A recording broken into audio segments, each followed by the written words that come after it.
अस्सलाम वालेकुम वरहमतुल्लाह। बैनुल-अक़वामी पानियों से बहीरे रूम से तमाम पाकिस्तानियों को सुबह बखैर। अल्हम्दुलिल्लाह हमारे ऊपर पूरी रात ड्रोन मंडलाते रहे, लेकिन रात बखैरियत गुजरी। और आप देख रहे हैं कि हम बैनुल-अक़वामी पानियों में हैं और अपनी आरज़ुओं और तमन्नाओं की सरज़मीन गज़ा की तरफ जा रहे हैं। मैंने आपसे कहा था कि 3 दिन और 3 रातों का सफ़र है। एक रात गुजर गई अल्हम्दुलिल्लाह और दिन शुरू हो गया है।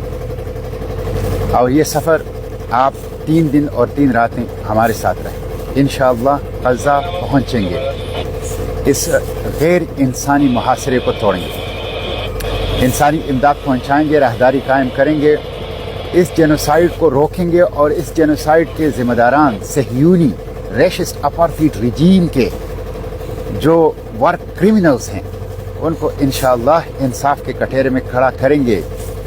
फ़लस्तीन की ऑक्यूपेशन नाकाबिल कबूल है। तो इंशाअल्लाह इन मकासद के लिए ये फ्लोटेला अपनी मंजिल गज़ा की तरफ इंशाअल्लाह सफ़र जारी रखेगी। ये 3 दिन बहुत अहम हैं। आप देख रहे हैं मैंने लाइफ जैकेट पहनी हुई है और अब हम रिस्क जोन में हैं, इसलिए हम हर किस्म के हालात के लिए बिल्कुल तैयार रहते हैं। और एक तरह से 24/7 अब हम इमरजेंसी की हालत में रहते हैं। मेरी आपसे यही दरख्वास्त है कि आप लोग दुआएं करें। हम आज 15वां दिन है, 15वां दिन के हम पानी में हैं, चारों तरफ पानी होता है और ये छोटी सी किश्ती हमारी दुनिया है और हम अपने आरज़ुओं और तमन्नाओं की सरज़मीन गज़ा के ख्वाब आंखों में सजाएं उसकी तरफ जा रहे हैं। कई तूफ़ानों का सामना किया, ड्रोन हमलों का सामना किया और रोज़ रात को ख़तरात का सामना करते हैं। कम्युनिकेशन जैमिंग का, रेडियो जैमिंग का, अपनी लीडिंग बोट फैमिली की सबोताज करने का, सबका हमने सामना किया, लेकिन हम अपने सफ़र को अल्हम्दुलिल्लाह जारी रखे हुए। ये ख़ास अल्लाह की फ़ज़ल है, मदद है, नुसरत है और इंशाअल्लाह अल्लाह की फजल, मदद और नुसरत से ये काफ़िला अपनी मंजिल तक पहुँचेगा। मेरी आपसे ये दरख्वास्त, दुआएं करें, दुआओं के साथ आवाज़ उठाएं, निकलें। देखिए अभी इटली के जो बंदरगाहों के वर्कर्स हैं उन्होंने ऐलान किया है आज कि अगर ग्लोबल समूद फ्लोटेला के ऊपर हमला हुआ या उसको ब्लॉक करने की कोशिश की गई तो हम पूरे यूरोप की बंदरगाहों को बंद कर देंगे। पूरे यूरोप की बंदरगाहों की माशी तिजारती सरगर्मी को हम बंद कर देंगे। ये बहुत बड़ी बात है। फ़लस्तीन जितना इटली का है, जितना स्पेन का है, उतना आपका भी है। गज़ा जितना इटली का है, जितना स्पेन का है, उतना आपका भी है। उससे ज़्यादा आपका है, उससे ज़्यादा आपके ऊपर उसका हक है। इसलिए उठें, बाहर निकलें, खामोशी तोड़ दें, गफलत तोड़ दें, गैर जानिबदारी तोड़ दें। खामोश रहना, गफलत में पड़ा रहना, गैर फाल रहना, गैर जानिबदार रहना, ये जुर्म अजीम है। ये जुर्म अजीम है। बका का रास्ता, जद्दोजहद का रास्ता, आगे बढ़ने का रास्ता, आवाज़ उठाना है, कदम बढ़ाना है, हरकत करना है, मुजाहिमत करना है।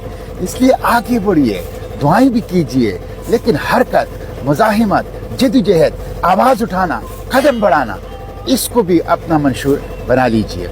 हम इंशाअल्लाह अपने सफ़र की तरफ जा रहे हैं और आप देख रहे हैं खुले समंदर में हम दूर दूर तक कुछ किश्तियाँ जो हैं वो नज़र आ रही हैं। मैं देखता हूँ और दूर भी कुछ किश्तियाँ नज़र आ रही है और इस तरफ भी दूर आप देख लें कुछ किश्तियाँ नज़र आ रही है, वो भी एक किश्ती नज़र आ रही है। और हम इस वक्त अक़वामी पानियों में हैं, समंदर की वसअतें हैं और गज़ा के ख्वाब आंखों में सजाए हम गज़ा की तरफ जाएँ। ग्लोबल समूद फ्लोटेला एक पुरअमन इंसानी इमदादी कारवां है। जब रियासतें और हुकूमतें फ़ेल हो गई, जब वर्ल्ड ऑर्डर और बैनुल-अक़वामी इदारे फ़ेल हो गए, तो दुनिया के ममालिक के मुख्तलिफ शहरियों ने खुद इत्तेहाद करके गज़ा को बचाने के लिए खाली हाथ आगे बढ़े। इनके पास दवाइयाँ हैं ज़ख्मियों के लिए, उनके पास पानी है प्यासों के लिए, इनके पास खुराक है गज़ा की भूखों के लिए, इनके पास दूध है गज़ा के तड़पते हुए बच्चों के लिए, और इनके पास हमदर्दी है, मोहब्बत है, खिदमत है, इखलास है गज़ा के तकलीफ़ के मारों के लिए। इसलिए ये totally peaceful non violent solidarity move है, लीगल है। हमें बैनुल-अक़वामी कानून तहफ़्फ़ुज़ दे रहा है। हम बैनुल-अक़वामी पानियों में जाके गज़ा के सामने इंशाअल्लाह निकलेंगे। इसलिए اس کا بھرپور ساتھ دیجیے، اس کا بھرپور ساتھ دیجیے، اس کے لیے بھرپور آواز اٹھائیے۔ ہم انشاءاللہ اپنے اس سفر کو نان سٹاپ دن رات جو ہیں وہ جاری رکھیں گے، اور یہ 3 دن اور 3 راتیں جس میں سے ایک رات گزر گئی، ہم انشاءاللہ غزہ کے ساحلوں پر نکلیں گے، اور ہم انشاءاللہ کسی بھی کمانڈو ایکشن سے، کسی بھی ڈرون اٹیک سے، کسی بھی عسکری کارروائی سے خوفزدہ نہیں ہیں۔ ہم ان آرمڈ بھی ہیں لیکن ہم ان افریڈ بھی ہیں، ہم کسی خوف کے اندر مبتلا نہیں ہیں۔ تو آواز اٹھائیے ہمارے لیے اور دعا کیجیے، اور انشاءاللہ یہ قافلہ یہ اپنی منزل تک پہنچ کے رہے گا۔ فلسطین انشاءاللہ آزاد ہوگا، غزہ انشاءاللہ آزاد ہوگا۔ اور کل مجھے کچھ ساتھیوں نے بتایا تھا کہ آپ کی شہادت کی اطلاع پاکستان کے اندر پھیلی ہے۔ دیکھیں، شہادت تو ایک بہت بڑا مقام ہے، رتبہ ہے، جس کی خواہش اللہ کے پیغمبر صلی اللہ علیہ وسلم نے کی ہے، اور دعا ہمیں یہ سکھائی ہے، سعادت کی زندگی، شہادت کی موت۔ لیکن میں آپ کو ایک بات بتاؤں، میں نے جس طرح سعد بن معاذ رضی اللہ عنہ نے کہا تھا کہ جب تک بنو قریظہ سے آنکھیں ٹھنڈی نہ ہوں اس وقت تک موت نہ آئے، مجھے اللہ تعالیٰ موت نہیں دے گا، شہادت نہیں دے گا جب تک میں اسرائیل کا خاتمہ نہ دیکھ لوں، جب تک میں مسجد اقصیٰ میں نماز پڑھنا نہ دیکھ لوں، اس وقت تک انشاءاللہ شہادت نہیں آئے گی۔ بے فکر رہیں، انشاءاللہ غزہ جائیں گے، انشاءاللہ اس محاصرے کو توڑیں گے، انشاءاللہ اس راہداری کو قائم کریں گے، انشاءاللہ اس جینوسائیڈ کو روکیں گے، اور انشاءاللہ ان وار کریمنلز کو جو زائنسٹ اپارٹھائڈ ریشسٹ ریجیم کے ہیں، ان کو انشاءاللہ انصاف کے کٹہرے میں لائیں گے۔ یہ عالمی تحریک ہے، یہ تحریک چلتی رہے گی انشاءاللہ۔